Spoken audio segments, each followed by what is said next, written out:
it's called Love Boy.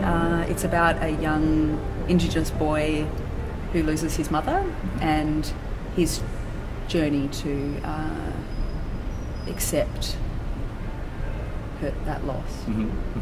And what's the genesis of the idea? Is it something that... Yeah, so because I was working up in the Kimberley for the past 3 years, I formed a really strong connection with that place and with the people there, and so I wanted to continue to work there. But I am interested in contemporary stories, and I guess there's a prevalence of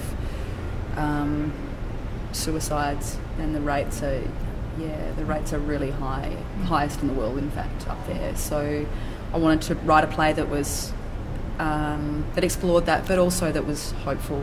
And so the play is about loss of culture, but also finding your way. And do you have, in terms of, if you spoke about the whole body of your work, teaching and all the stuff that you're doing in Melbourne as well, is the Indigenous angle a large focus for you? I mean, it is, as much as, I guess, I've always worked in culturally diverse contexts. So where I teach, there's 72 different nationalities. In the theatre company, Western Edge, where I work, again, same Africans, Islanders, so my work, I guess, is informed by those young people, marginalised young people that I work with.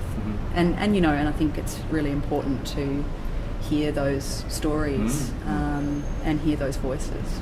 Yeah. And so how's it been in the room?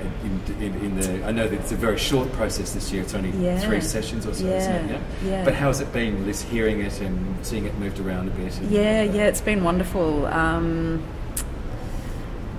just trying to think. We've just finished blocking. And the show's about to go up, so pretty tight time frame. But it's been really great. It's quite nerve-wracking, I guess, this time around, because I was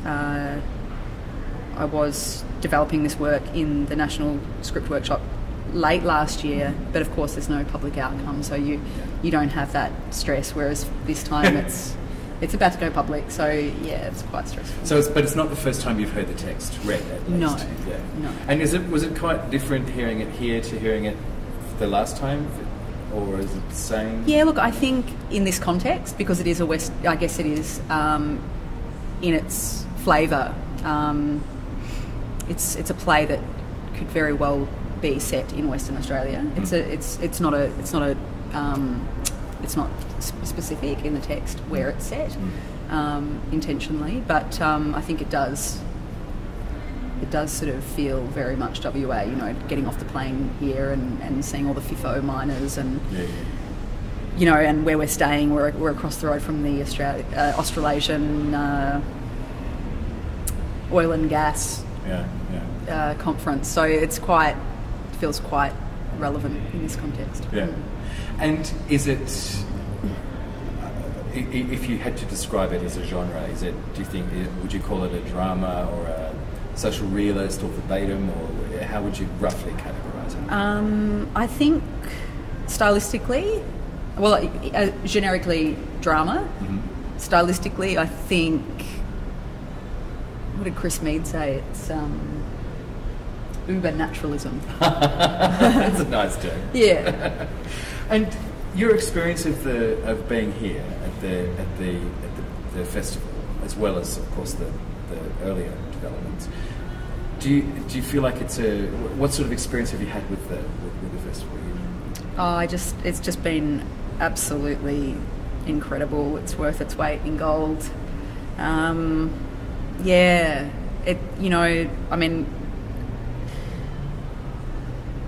The creative development and the just the conversations, the forums, being among other playwrights and directors, it's great. Oh, good. And it's a really great vibe here in Perth with all the other festivals going on at the moment, the arts festivals. So it's really alive and exciting.